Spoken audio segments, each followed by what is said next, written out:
Welcome to Books in the Freezer, a podcast dedicated to the deliciously disturbing world of horror fiction. I'm your host, Stephanie, and today I am joined by Anna Dupre of Anna Rose Reads to talk about what to read to fill that severance shaped void in your life.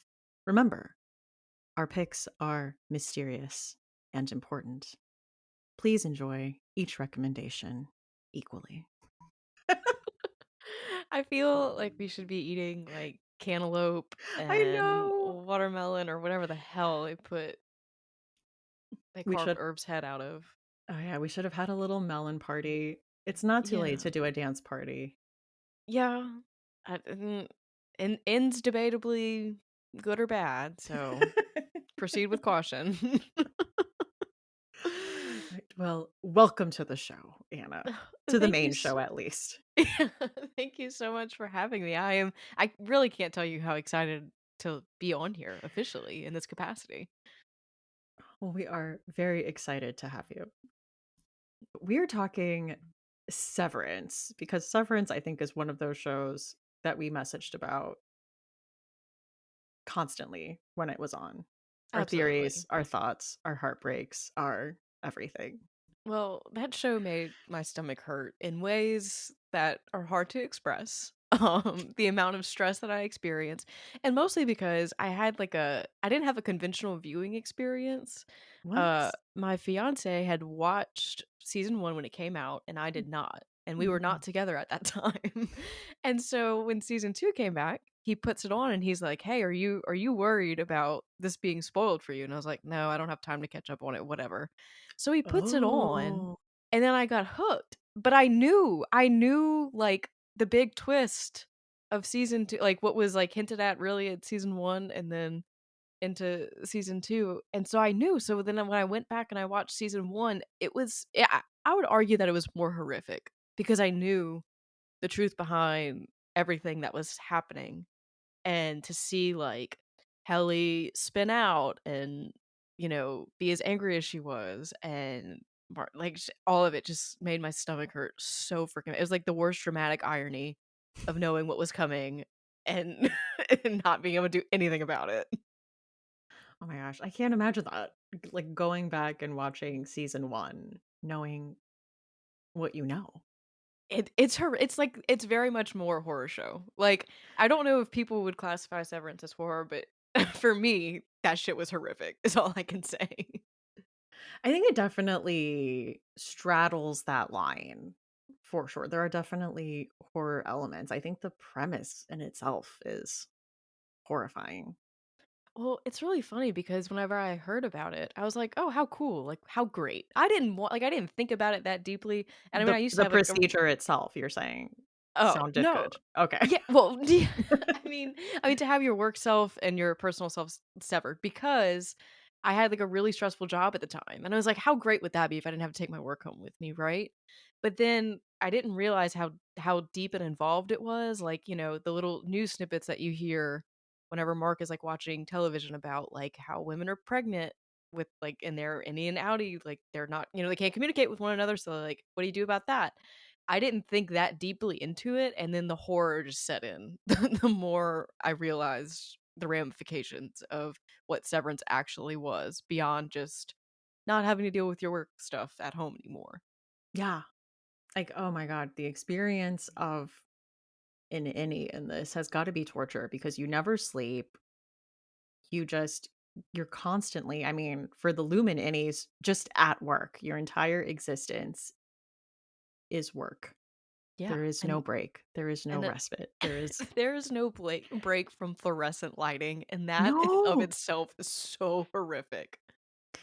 But then, oh my god, imagine, yeah, the innies that only get activated to give birth. Like, your Oh only god. conscious experience is to be in labor, I mm, I see, this is like unmedicated when labor. Like, right? It's torture. yeah. This is like where I start to feel like I need to throw up a little bit. Like I just oh, it makes my stomach hurt so bad. And it feels like such like an oddly feminist show because it's about like bodily autonomy, right? And like Mhm. control over yourself. And oh my god. I mean, there's obviously female and male characters in this, but Jesus, it just hurts my stomach so, so bad. And then, like, the romantic aspect of it, like, the people on the outside who have partners, and then on the inside, that's not, they might have things too. I don't know, it just all of that meshing together just really stresses me out so bad. Yeah. Well, I mean, I don't know if people are listening to this without having seen the show. It happens, I'm sure.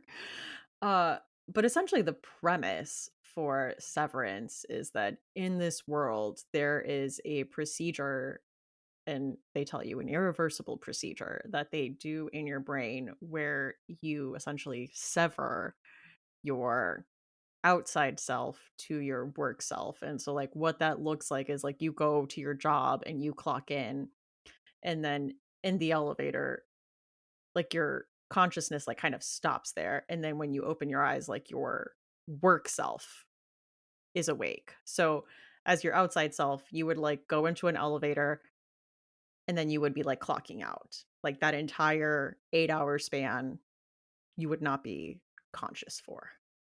Yeah, and the thing that I read somebody like posed this like on Reddit or somewhere on social media. It was like, what if your Audi just like drinks every night or like parties hard every night and your Innie's existence is only to be hungover at work?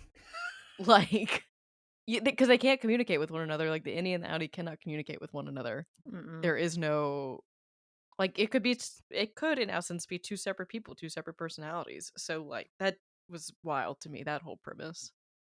Yeah.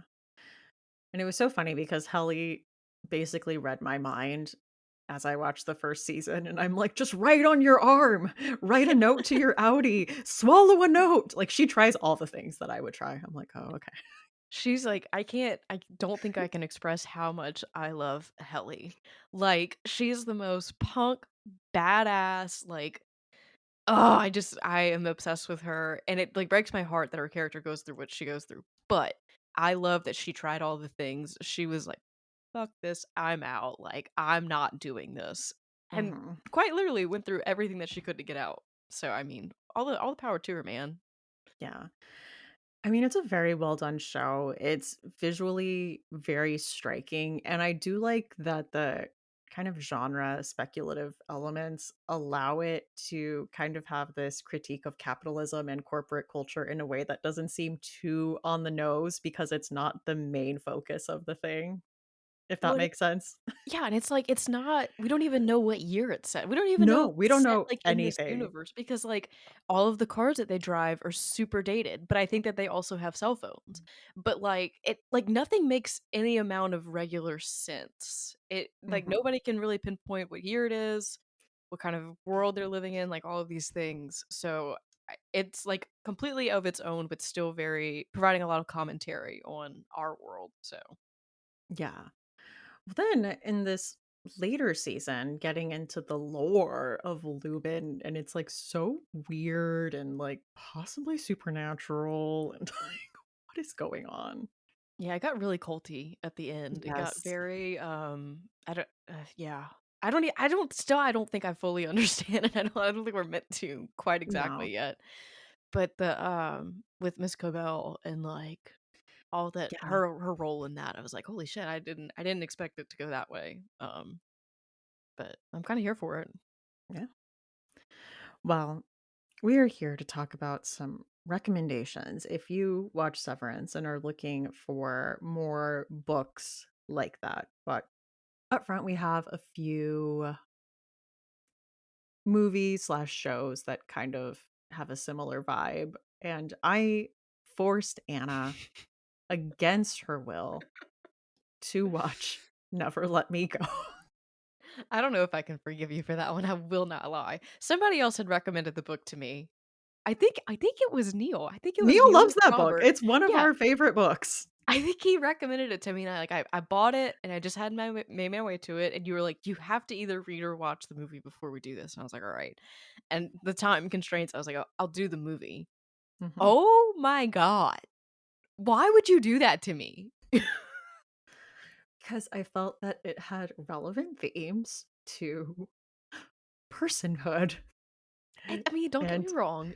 It definitely did. You were not wrong to do that, but, oh, like, talk about rip your heart out, Oh, stomp on it it, is. run over it with a truck, back up again, throw it off a cliff, set it on fire.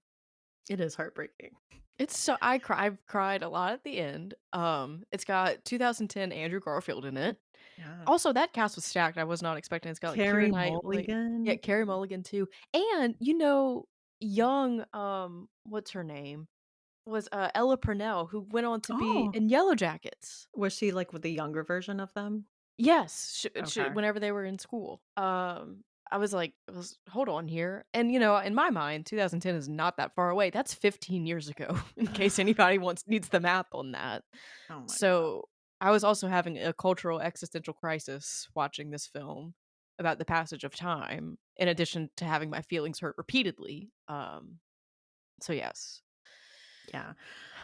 The the book absolutely ripped my heart out because, like, as you're watching it, it is more about the dynamics of this, like, toxic friendship slash love triangle, like, looking back at boarding school, and then you as the reader kind of slowly being made aware of why they were in that school yeah. and I what their purpose is. Yeah, I don't know, like, what the synopsis for the book is, so I don't wanna say anything that would spoil it, but the film was very much like, it was very, like, soap opery, and then, like, but it was very, like, malicious, like, there was little things hinted in about their what they were growing up to do and, like, what their life's trajectory would be and, like, what it meant for everybody else, and it was really, really upsetting because there was just little sprinkles of it, and you didn't really know until towards the end when it's just, like, in your face and you're dealing with it. It was very upsetting. Oh my gosh. And I think one of the most tragic things is the bit of hope that they're chasing. Yes. Like the possibility that they could be spared from this if certain things can be proved. It's just it And, like, hurts you. It's out to hurt you. the thing that is, like, required to prove it, right? Like, it has to do with their, like, soul and their artistic ability and their, like, humanity, and they're like, maybe just kidding, I don't know, like, Yeah. it's so crushing, it's so upsetting. So yeah. Yeah. Everybody go watch this, it's great. Or read it. It's an excellent book. I'm definitely gonna read it one day, just probably Yeah. not anytime soon, I need to heal You need first. it needs to heal. I was also thinking for obvious reasons, Eternal Sunshine of the Spotless Mind. Yes, that makes a lot of sense, and that film that's another film that has, like, a stacked cast when you look back on it. I did not realize. Oh yeah, it's everyone. It's because it's not just Jim Carrey, Kate Winslet. It's like Elijah Wood. It's Mark Ruffalo. It's Kirsten Dunst. It is. Yes. They just keep popping up, like, so nonchalantly, I'm like, "Hello?" But yeah, no, that is, like, very much more of, like, a grungier and, like, nitty-gritty film, it feels like. So it feels, like, a little bit meaner to me than Never Let Me Go, like, Never Let Me Go was just sad. Just, like, Yeah, really, really sad, and Eternal Sunshine of the Spotless Mind is too, but there's, like, an aesthetic feel to it that feels different, I don't know. it does feel different, and I think depending on how you interpret the ending, it's a little more hopeful. Um, I don't know what it says about me. Eternal Sunshine is in my letterbox top 4. I I mean, love that movie. I think that that's a solid top 4 pick. I Okay. mean 1, the cast, 2, like, what the film's about, obviously. It feels very like, everybody talks about that movie in reference to a lot of different things, like, topics much like, we're doing with Severance, but, like, there's so many other things about, like, love and relationships and, everything else, so I feel that makes sense to me. I don't think that that's a weird flex to say it's in your top 4. Okay. Nothing like, "Oh, that one? No. That's so lame." Um, and then okay, I did watch Fringe back in the day, but I'm gonna be honest, I have blanked on a lot of the major plot lines. The only reason I remember is because I just, like, rewatched it 2 years ago, and it holds up, in my opinion, I think it holds up pretty well. Um, so Fringe was, like, this TV show, I think it was, like, early 2010s or late 2000s that it came on, I don't even remember. But it's kind of like an X-Files reboot. It's like there's a lot of shared DNA with, like, this division of, like, government research and crime solving of the FBI. They look into, like, weird cases and stuff, but there's, like, of course, a through line of, like, central lore that carries all the way through the show. And, like, one of the season's focus is on, like, this alternate universe that they find, like, a parallel universe, and the main character, Olivia, she, like, the spoilers if you haven't watched Fringe, but, I mean, sorry, this is an old show. Go watch it if not. Essentially, her character gets swapped out, and we don't know it, with her alternative person, so they call her, like, Alt-Livia or, whatever, and so she assumes the real Olivia's life in the present timeline that we're watching, and there's a love interest element to this show, and they, like, start hooking up, and you're like, "That's not her. That's not." It upset me so much, and the his name's Peter. It's played by Joshua Jackson. I'm like, "You moron. How could you do this to me? You are breaking my heart in front of my eyes," because I'm like, "You should know. If you love her, you should know that's not her." Anyway, they eventually figure it out. They sort it out. It's all very traumatic. But god, that wrecked me. Like, even still, that's another thing that makes my stomach hurt. Ah. I mean, it is giving Severance. It's giving so much Severance, and, like, I don't know what it is specifically about the body snatching plotline, like, the being replaced and, like, nobody else knows it, that is The so doppelganger upsetting to horror. me. It's the doppelganger horror. Yes, it's so upsetting to me because it says something about the people in your life if they Yes. don't know that it's not you, like, that's so upsetting to me, oh my god. I know. When I did that episode, I started to spiral. I'm like, "Can we ever really be known?" No, It was apparently not. existential. No. Apparently not, we can never be fully perceived. Everybody come up with your special word to tell whoever. If they ask for it, you have to say whatever it is, and if you don't say it, then they know it's not really you. That's the only fail-safe to all of I this. feel like there's gotta be things that backfire for that, but I don't know. I mean, there is, but don't tell me that. Give me a little bit of hope, okay? You already broke my heart once this week with "Never Let Me Go." I'm Don't sorry. put me through this too. Alright, well, should we get into some books? We probably should. Okay.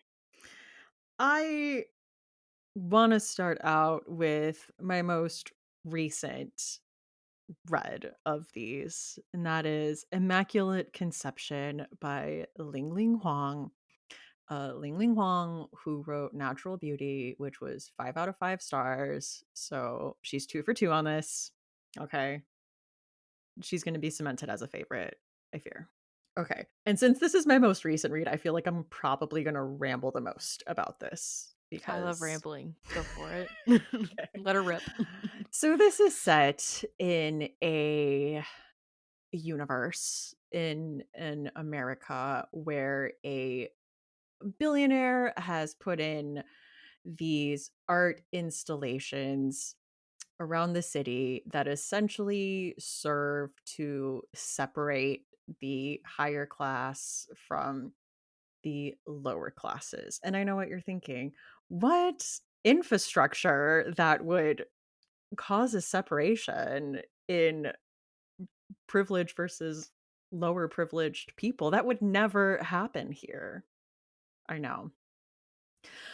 But in this universe, the redlining is even digital to where people that are on the fringe, so that's like on the underprivileged side of the barrier, cannot even access the online, like social media Oh of the god. other people. And you can imagine where all the museums are, where all the culture is, and it just becomes this really divided place. We are following Inca, who is from the fringe and who wanted to be an artist, but her parents, since they have lost a lot of friends because of this barrier, are kind of snarky about the idea of art and kind of wasting your time doing that type of stuff. Like, that's not for people like us. But Anka does get a scholarship to go to this prestigious art school where she meets Mathilde. The majority of this book is the toxic friendship between Anka and Mathilde, and you know I love a toxic friendship story. This is art school toxic friendship. Oh, ooh, that sounds so good. So they immediately strike up this like really intense bond. And Mathilde is obviously privileged, but she's just a very natural artist. Like she just comes up with these really subversive, fresh ideas. She does a lot of like performance art, and Anka's um medium of art is digital because that's what she had to pivot to get a scholarship.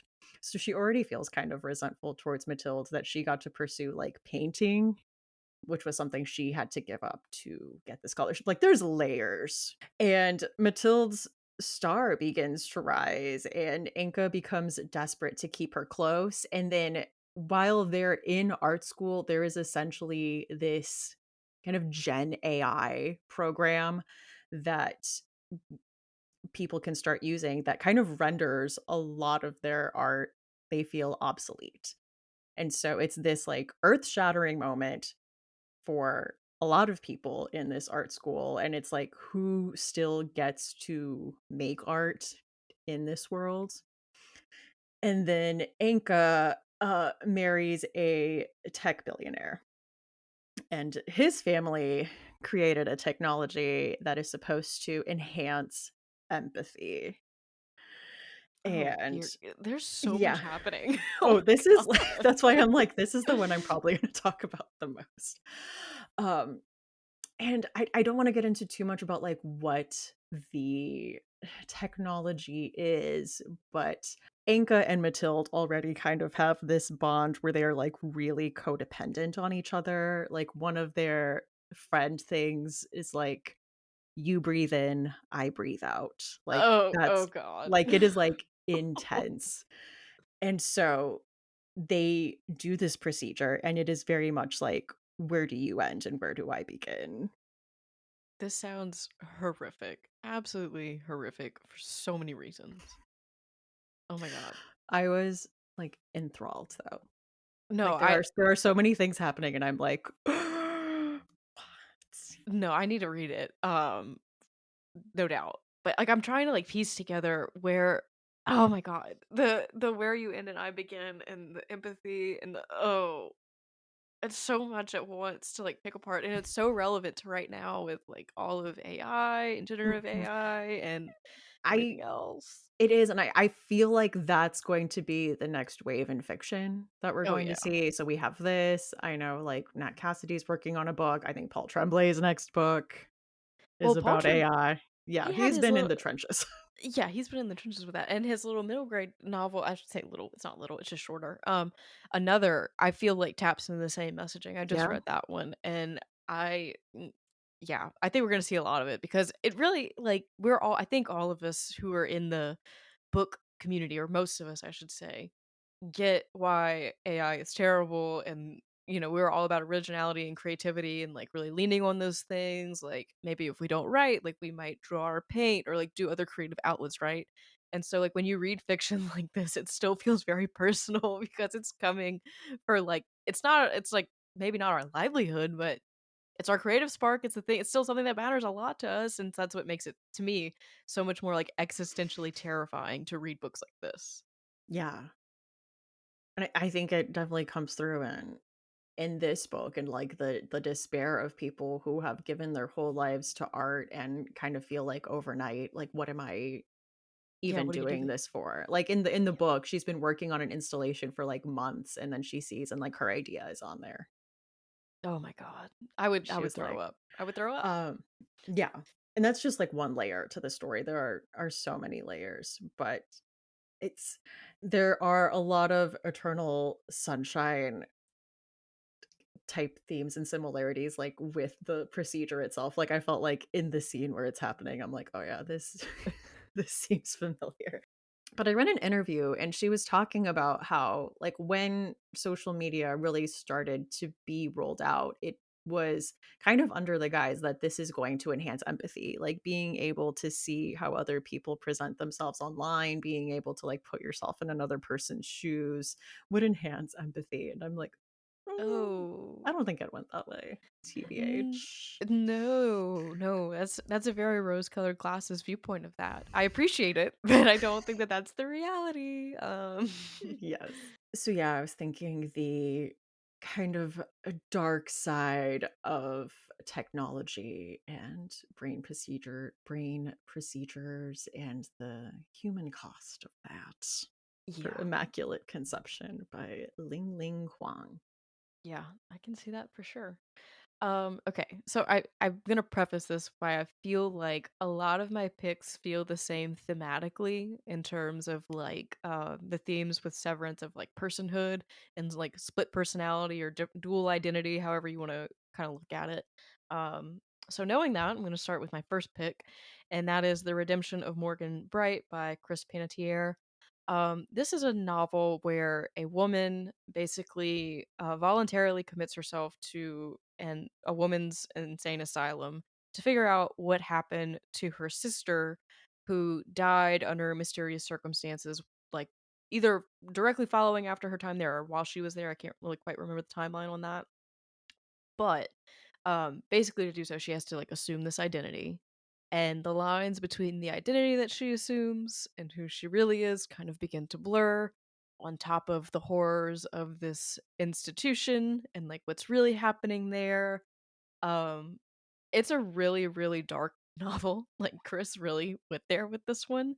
And there was when I was watching Severance, I felt like the underlying darkness, like especially whenever Irv's paintings ooze black, like Oh, in yeah. real time that bleed over.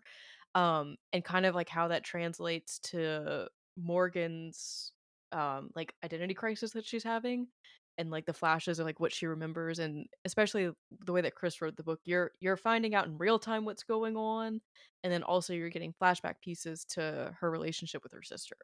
So it feels a little bit kind of like the storytelling was a little bit similar as we're like finding out what's going on with the innies and the outies and all of that. It's just really, really dark. It's mentally disturbing, to think about that kind of severance and then, like, what they have to endure, on both sides for the book and the show, and yeah, so I guess the biggest thing, and I won't get into the spoiler of, like, what's actually happening at Hollyhock, that's the insane asylum, because, that's the whole point of the book. But it's really messed up, it's really dark, and it's really freaky, and I wouldn't be surprised if Severance takes a turn for the outlandish with that Yeah. kind of in mind, because there's, like, the hint of something supernatural or paranormal going on, which is something that, Chris writes with Morgan Bright, so, yeah, there's obviously the identity crisis, the severing of selves, and then possible paranormal elements that I feel like really are in line with, Severance, so yeah.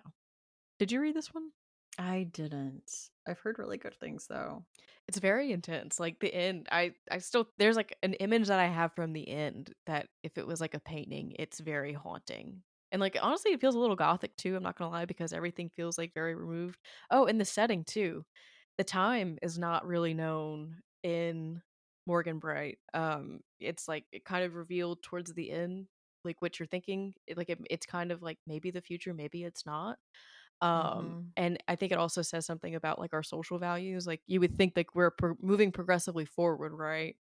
But then may with like especially the rise of like tradwife movements and Yeah. all of that, wherever you go, there you are. And I feel like Severance is kind of toying with that too, without giving us a set date and time of where things are happening. So to be determined, though we don't know yet. TBD. Yeah. So that's my pick, The Redemption of Morgan Bright by Chris Panettiere. I love it. I really feel like a good chunk of mine are about, like, weird tech and the human cost of it, like sinister corporations. I'm all It's for it. what I'm leaning into. I wanna hear about it. All right, so let's talk about The Center by Aisha Manazir Siddiqui.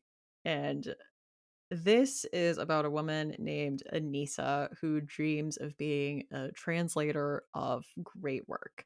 But currently, her gig is just kind of dubbing Bollywood movies and living off her parents' allowance. And she's dating this guy, Adam, who she describes as just kind of like run of the mill, average, mediocre white man. But when he goes to meet her parents, he is suddenly fluent in Urdu and is able to speak with them. And she's like, "When did this happen? Excuse me, like, was this something you were hiding from me?" And she finally gets it out of him, and he tells her about this place called The Center. It's very exclusive, kind of invite only, and it costs, like, couple $1,000. But essentially, you go in for 10 days, all immersive. You have to like surrender your clothes, your electronics, like everything. Like they will give you clothes. You live there for 10 days.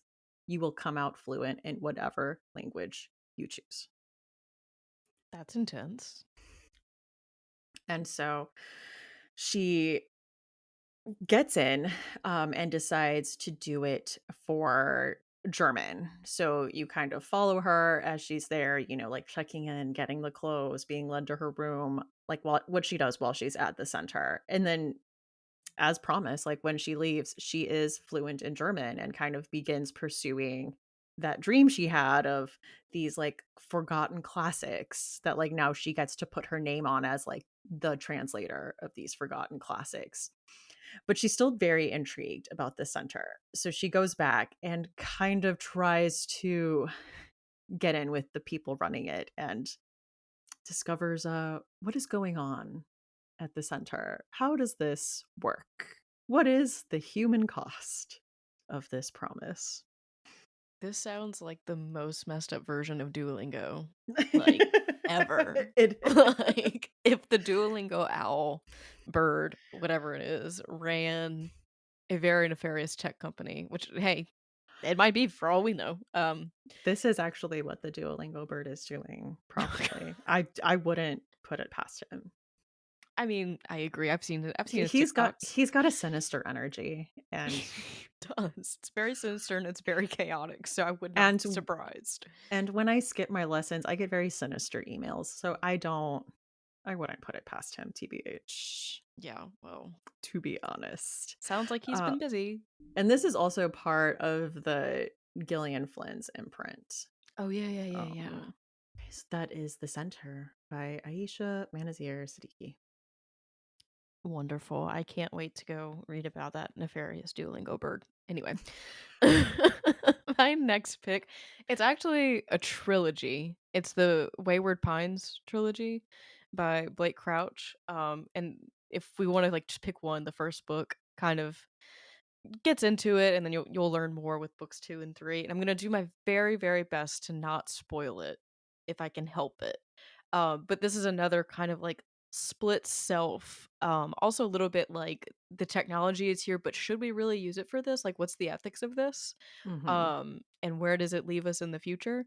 So this is more of like a sci-fi horror pick, I guess. But basically, there's a Secret Service agent, and he wakes up in this like really weird town. He doesn't have any ID on him. He's kind of banged up. He like has really no idea what's going on. And all that he can really remember is he's trying to find two other missing agents from his workplace.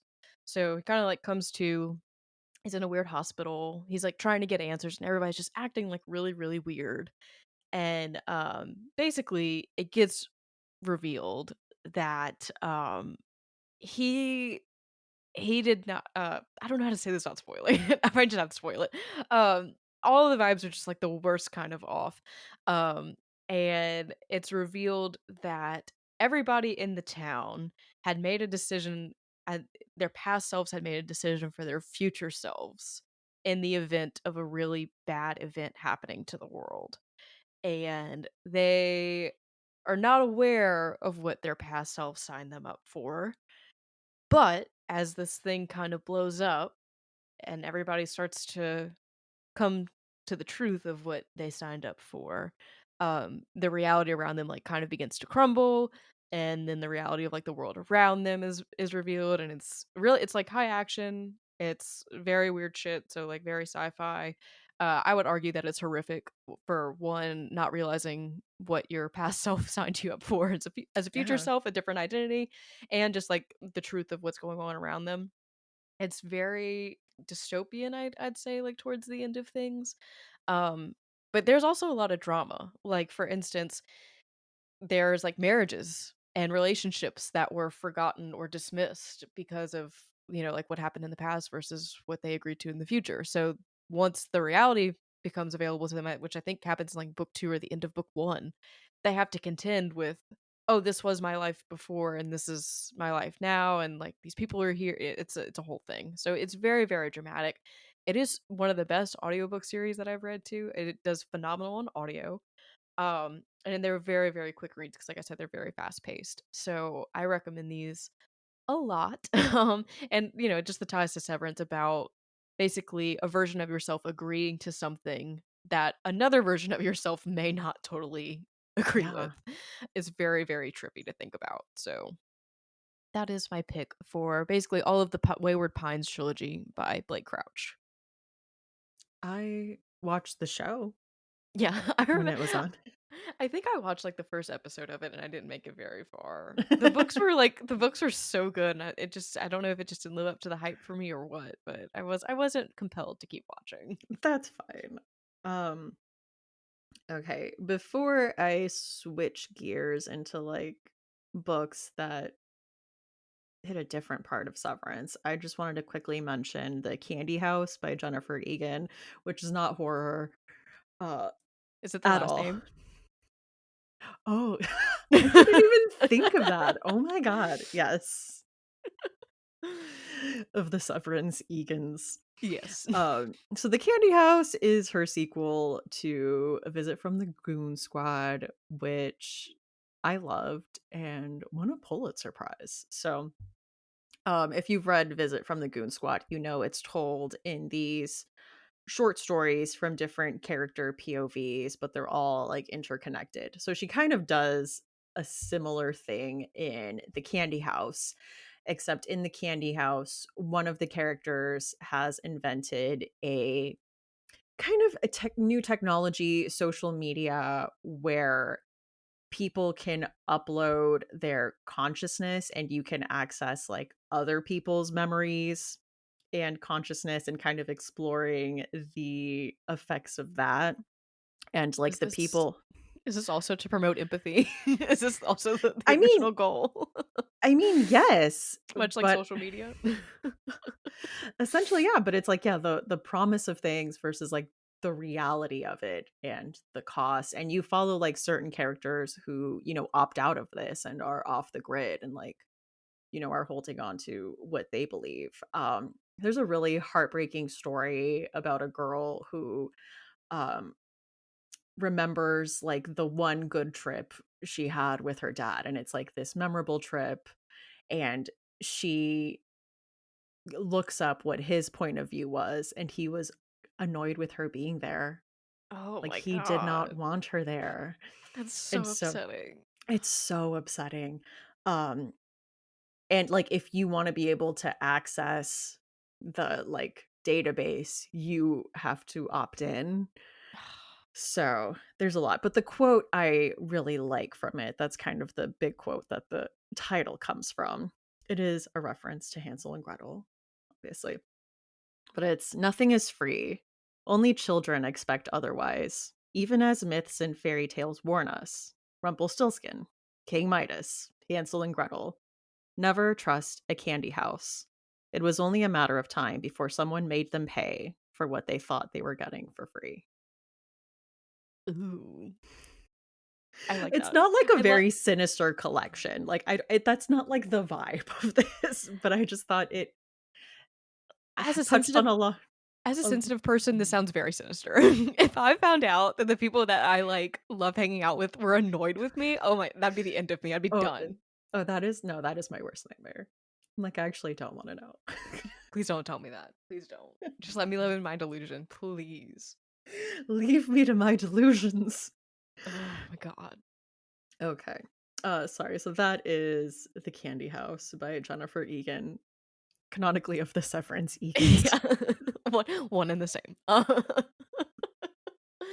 Perfect. Okay, my next pick, again, this one is, like, really it aligns with Helly's character for me, Hmm. and I'm gonna do my best to not spoil anything for Severance on this one, but it's The Haunting of Velkwood by Gwendolyn Case, which just won a Stoker, so I feel like Woo! this is really present timing.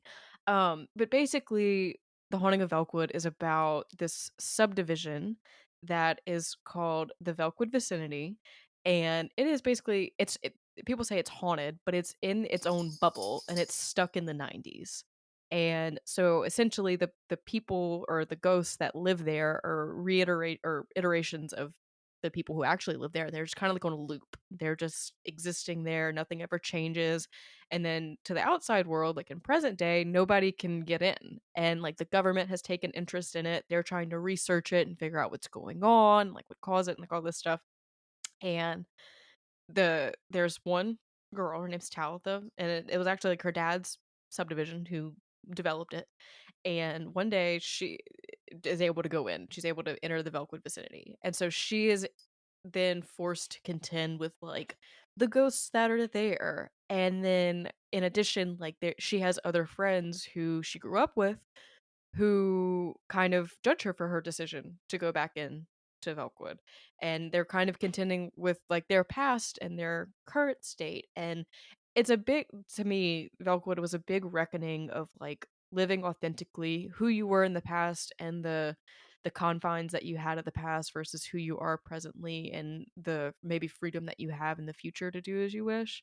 And I think for Talitha, her character and Helly's character remind me a lot of one of each other because Talitha's past self and her current self maybe don't totally align, so they feel a little bit severed in some ways. And Talitha's choice to maybe live differently and have different choices, I think it aligns very much with season two Helly Yeah. and the choices that she makes, especially in the finale between her and Mark. I think that there's a lot of thematic character arcs between the two of these characters that are the same.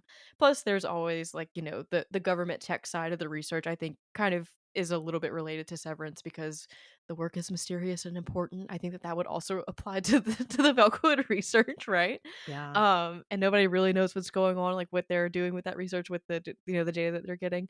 So yeah, that's it's a little bit of a reach, but I think thematically Talitha of Elkwood and Heliar remind me a lot of each other, and so that's why I picked The Haunting of Elkwood by Gwendolyn Geist.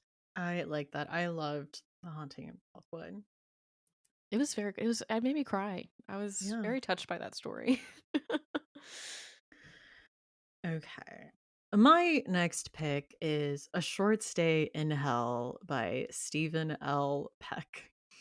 And this is more about the existence as an innie, I would imagine. We were talking about like the fluorescent lit hell. Those are going to be my next two picks, is kind of just that vibe. So this is a novella about a man who dies and wakes up in a hell he cannot comprehend. This book caused me to have a tiny existential crisis. So, like, the main character we are following was a Mormon, and essentially he dies, and they're like, "Oh, I'm sorry, the true religion is Zoroastrianism. So if you didn't follow that, actually, you go to hell." And he's Oh like, "What the god. hell?" So, hell for him and for a lot of people is a giant, seemingly never ending library. Oh my god. And he cannot leave until he finds the book containing his life story with no mistakes. Oh god. And as you read this book, the monotony of it, like the several lifetimes that he is there, like the relationships he makes, like the passage of time. And I can't tell you the thing that gave me a crisis. Like half of the books are just blank or they have nonsense. Oh god. Oh. This is like a nefarious The Midnight Library by Matt Haig, I think. This this is is the very bad. This is the this nightmare is the version of warrior that. this is the Wario. Yeah, it's bad. Bad, bad, bad. um but it is, and it's like, if you like, the rules in here are so weird because you can like die, but you will just reanimate like the next day. And so um I can't even tell It you feels like how stressful and like defeating this book was to read. it feels like is it Sisyphus that I'm thinking of? Like, where Yeah. he pushes the boulder up the hill and then yeah, it feels like that. It feels like the A never-ending. Sisyphean hell of being Yeah. stuck in a library forever, but a library with, like, nothing legible. Like, every book you open is just nonsense. There's no It's Dewey just Decimal System in there, Jesus Christ. yeah, and everyone that's in there kind of looks the same, like, is there's not even, like, a diversity of, like, people you interact with. It's That is hellish. That's a long stay in hell, that's not a short stay in hell. Jesus. and so it did remind me of, like, the fluorescent lit liminal space of the 4 desks together doing work that is mysterious and important, just staring at numbers on a screen until they give you feelings. The numbers are scary, the numbers are scary. Yeah, I don't that's like such monotonous, repetitive work. That would I feel like that would literally drive you insane. Like I think that that's a form of torture that the government has probably implemented on some people. That is terrifying. So that is, A Short Stay in Hell by Stephen L. Peck. That is for anyone who has had a meltdown trying to comprehend the idea of eternity, if you were raised religious. Okay, so definitely need to pick that one up too. Love this for me. Anyway, on to my next pick is Camp Damascus by Chuck Tingle. This is another thematic one on brand with who you are versus who you're supposed to be or told to be by a entity, corporation, religion, whatever. And also me being the romantic that I am, this one's about love. So Love is real. that's the whole thing, right? That's Chuck's whole thing, and I think that maybe the last episode of season 2 of Severance proved that it was too, or depending on how you feel, it might prove that love is Oh, never real ever rip again. Gemma. God. Yeah, okay. But if you love Helly and more, okay, anyway, getting Okay. sidetracked. So Camp Damascus follows she's a young adult, her name is Rose, and she lives a very sheltered existence. Like when you start reading this book, you think she's in high school. Like there's no the way that she lives with her parents, the way that they treat her, the way that she interacts with other kids. I say kids, it feels very young, her age, but they're all actually like 18 and 19 years old, they're or I think maybe even older, I don't remember, but they're definitely adults. So it's a very sheltered existence and it's all driven by religion. Basically Rose has to report to her parents and this like religious counselor who has like all this information on her, just like very far overreaching control over her. She cannot be part of anything like she can't watch television or like have caffeine. There is like no normal existence for her. Like everything is seen as sin and controlling and bad for you, right? Which doesn't feel that out there sometimes compared to what we're dealing with in the real world. And the thing that kind of takes this into like a real supernatural horror turn is that Rose starts seeing like this disturbing image out of the corner of her eye, this like thing that's like haunting her. And it tends to line up whenever she's kind of like questioning her sexuality and like exploring who she is as a person outside of what she's told to be. And of course, goes from there, and then her parents try and send her to a gay conversion camp that boasts 100% success rate, which is Camp Damascus. Um, but Rose, being the strong-willed woman that she kind of takes her own journey and gets to the bottom of what's really going on, which proves to be absolutely horrific. The setup feels very similar to the setup of Severance, like as far as like geography and the actual building existence goes. Like it's really really kind of insane, and I won't spoil what it is that's going on. But yeah, so Rose has to contend basically with who she is, who she loves, and outside of the confines of the life that she has been told to live. And this feels very innie outy because, as we see in season 2, the innies are fighting for their own personhood and their own will to love who they want to love and be who they want to be, despite what the outies want. So this feels very thematically on par with Severance for that reason. And yes, love is real, even when shows like Severance break our heart into a million pieces with their season finales. It's fine. But they're shot so beautifully too that your heart's getting broken and you're like, "But that is art." Oh my god, As yeah, my and, heart like, is breaking and as as somebody Gemma who is pounding on the glass door, watching the love of her life run away from yeah, her. It's fine. w but also, as somebody who really loves Helly, it's like, I get you it, no? can't help but feel a little inspired because the innies are doing what they need to do for them, right? Yeah, And they're no, making I the get it. choice, but it's also so horrific because 'cause they're also covered in blood and and having an And existential crisis in a hallway, like yeah, I'm just like, Gemma doesn't have this context though. no, she doesn't, and So that to is her, equally her horrific. POV is like, What the hell? Yeah. Yeah. I can't even begin again, immediate tummy ache when I begin to think about that too much, so I just don't.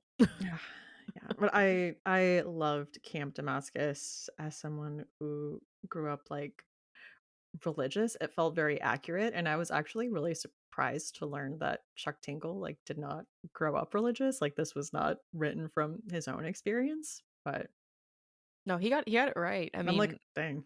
no, I feel like he I think got especially the infantilization. I think that yes. the desire for control over your life and like the expectation that you are gonna hand that control over. Well, and, like, and everything, it feels like with a lot of organized religion, and I was Catholic, so they've got all of, like, this overreaching control over people.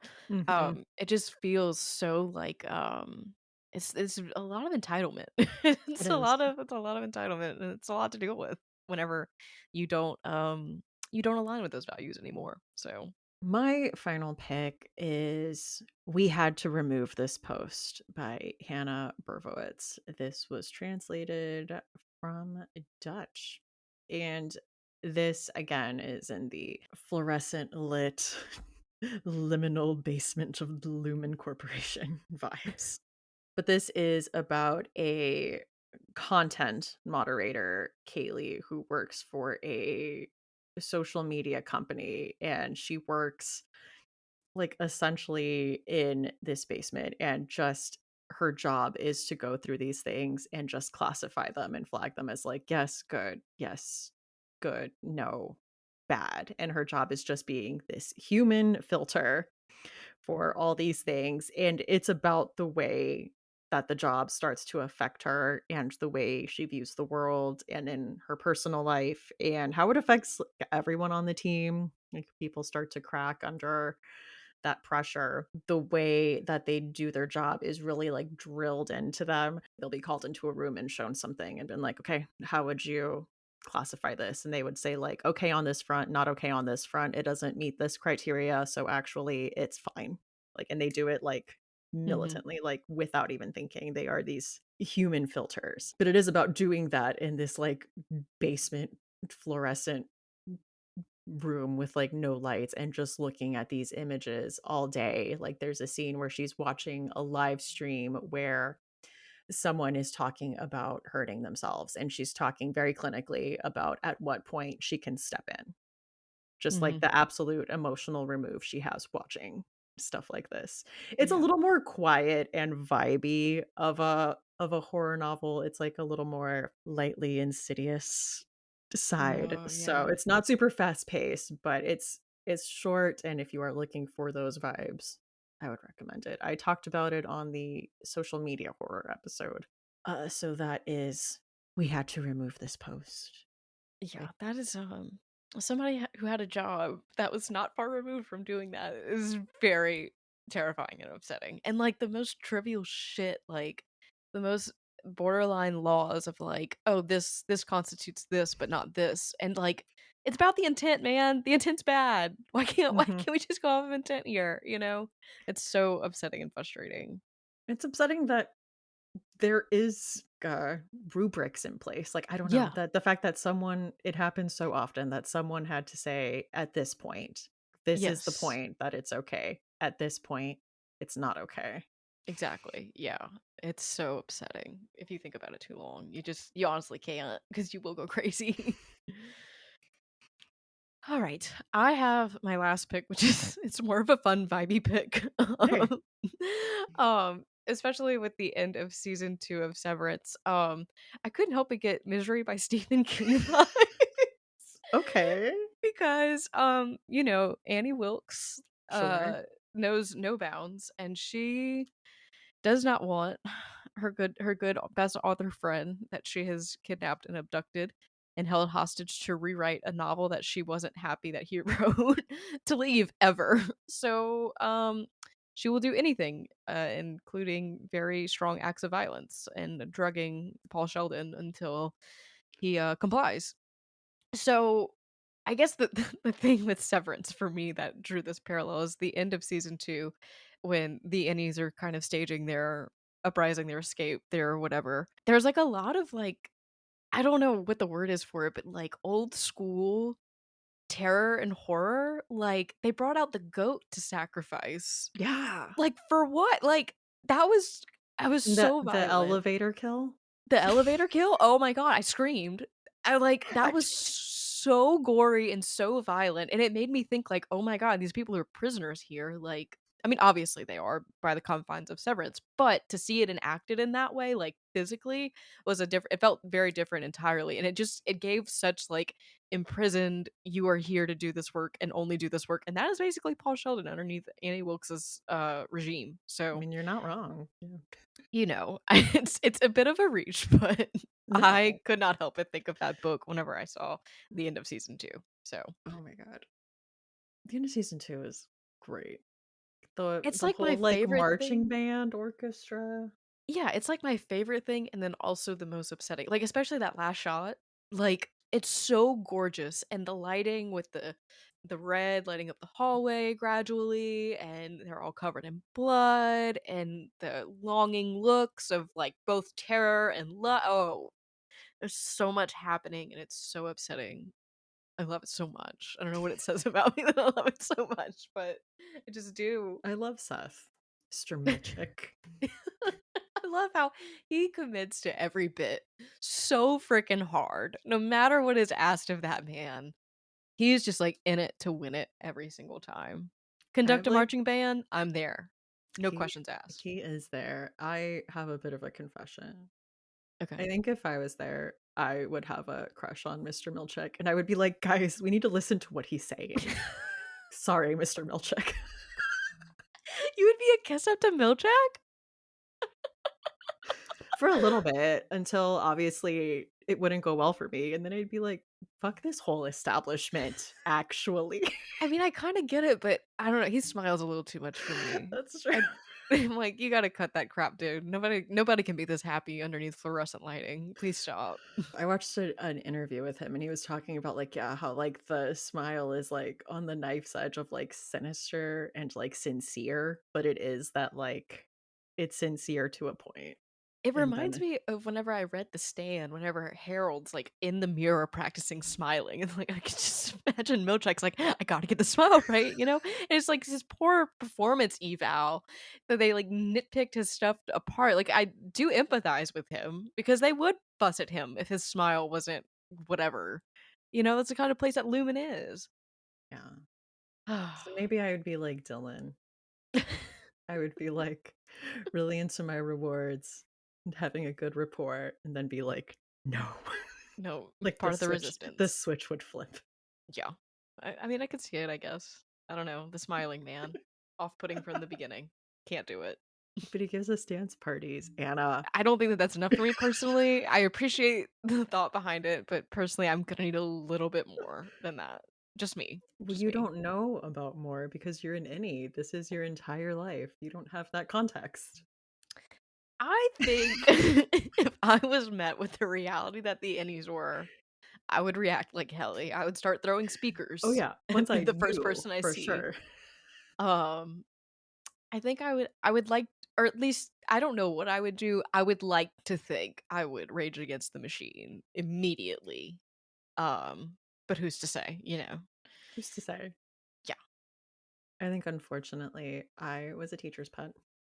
Oh, So knowing I think, I would be like, I would love an authority figure to I would love structure. No, to be honest, I would say like 5 years ago, Anna would definitely be like, "Oh my god, the structure is everything. I don't have to think about anything. I just have to listen. This is great."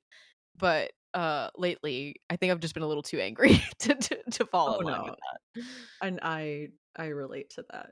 Well, Do you have a chilling obsession, something you've been enjoying in horror lately?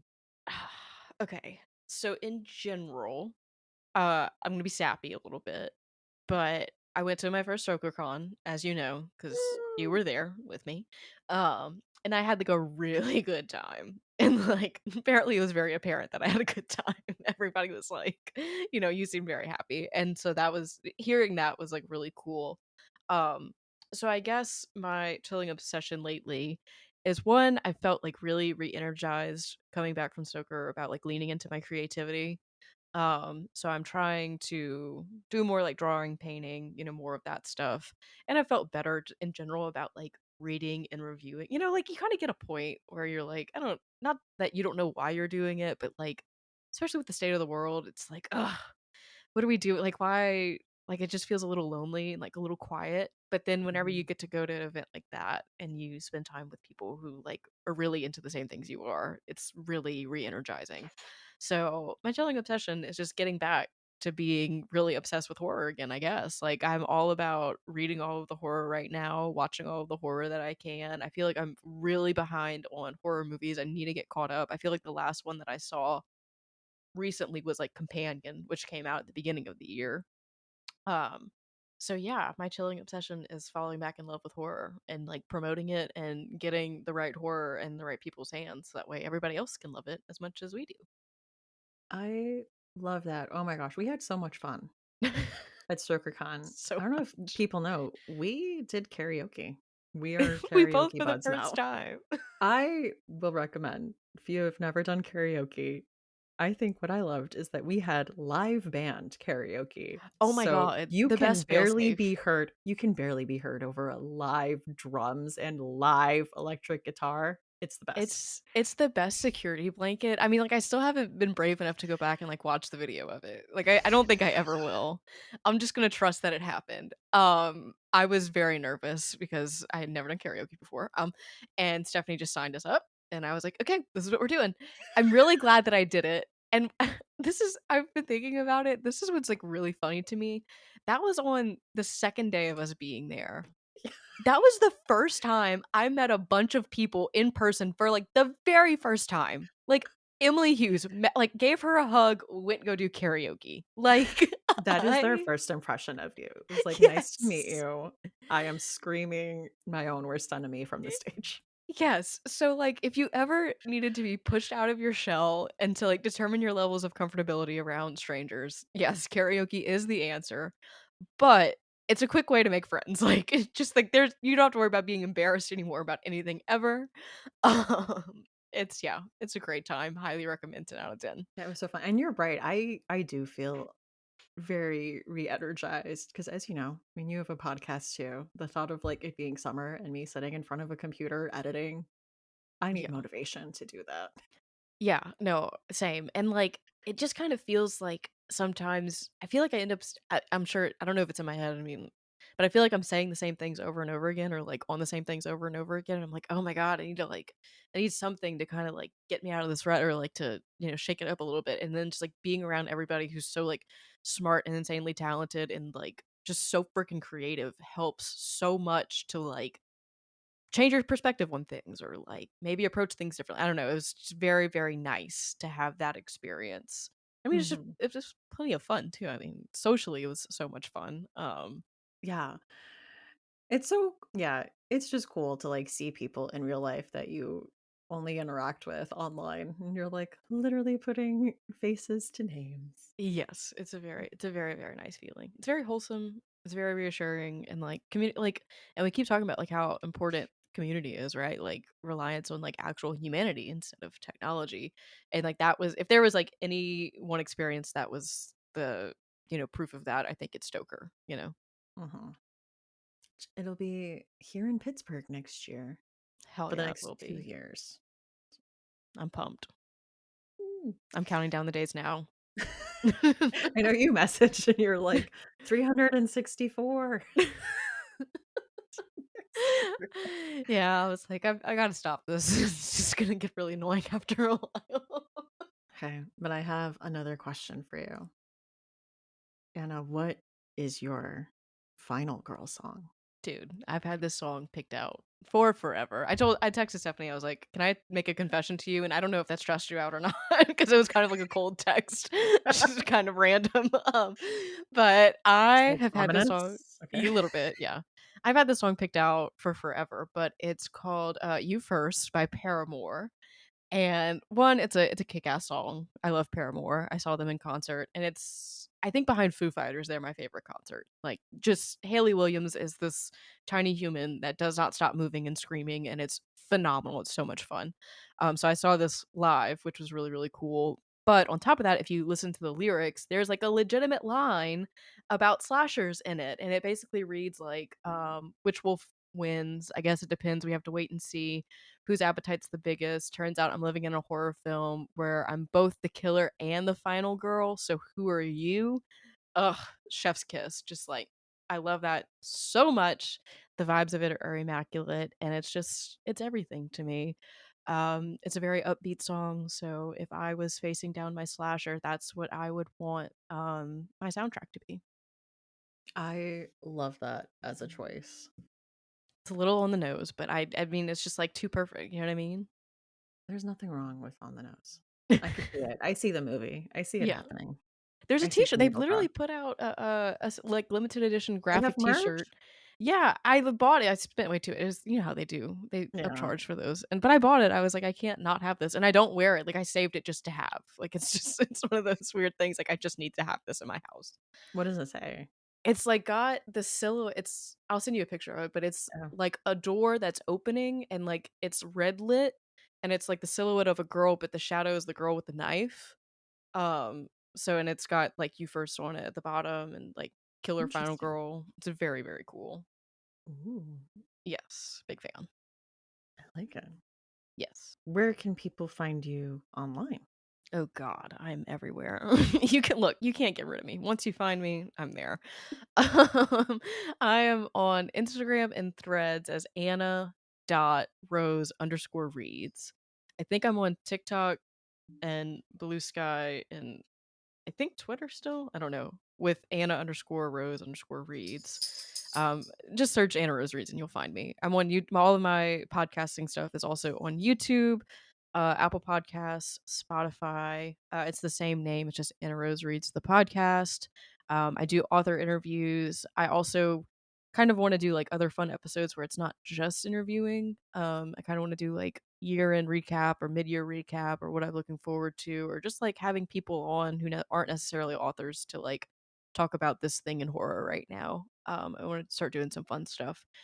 What else? What else? What else? I think that's about it. I'm just kind of I review for Capes and Tights as well. I'm just started reviewing for them this year, so you can catch my book reviews there. Um, yeah, I think that's about it.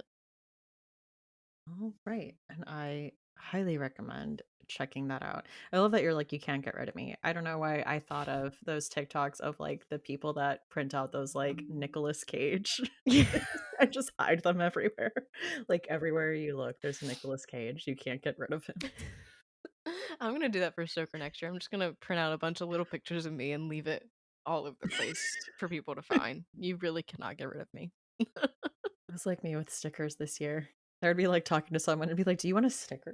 Dude, I was so impressed. Like literally I have hired somebody to do like a logo for me because my logo right now is just my like half-ass attempt at Canva. And I'm like next year I'm gonna have stickers. I have to like compete with your game, man. You were Johnny on the spot with those every single time. Because I ordered a bunch of them and I'm like, I have to disperse with these. I have to get rid of them. I still have mine on my phone case. I still have the little one that you had. I still have my Lisa Frank Oh, French fries, I think, or tots. I'm not sure what they are.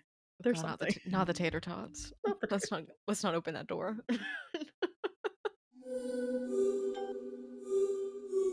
Books in the Freezer is a bi weekly podcast. We post episodes every other Tuesday. You can find us on Instagram, Threads, Blue Sky, and TikTok at Books in the Freezer, or you can send us an email at booksinthefreezer@gmail.com. Show notes for this episode and all previous episodes are at booksinthefreezer.com, where you will find a list of books mentioned, as well as links to various ways you can support the podcast, including merch and, of course, Patreon. There is a lot of fun stuff on Patreon, but a few months ago, I launched a new series called The House at the End of Fear Street, where I am releasing episodes with guests talking about, hopefully, each entry in the R.L. Stine young adult horror book series, Fear Street. It has been such a ride. I cannot believe how bonkers a lot of these books are in the best, most 90s way possible. So that's been a lot of fun. And you can catch those full ad-free episodes at patreon.com/booksinthefreezer. There are, of course, plenty of ways to show your support for the podcast without spending money, like leaving a review on a site like Apple Podcasts or Spotify, or word of mouth. Be the weird coworker that's always talking about how much you love horror book podcasts. Okay? Be that person. But if you don't want to be that person, you can also post about it on social media. It is greatly appreciated. I have been your host, Stephanie Gagne. Thank you so much for listening, and see you next time on Books in the Freezer.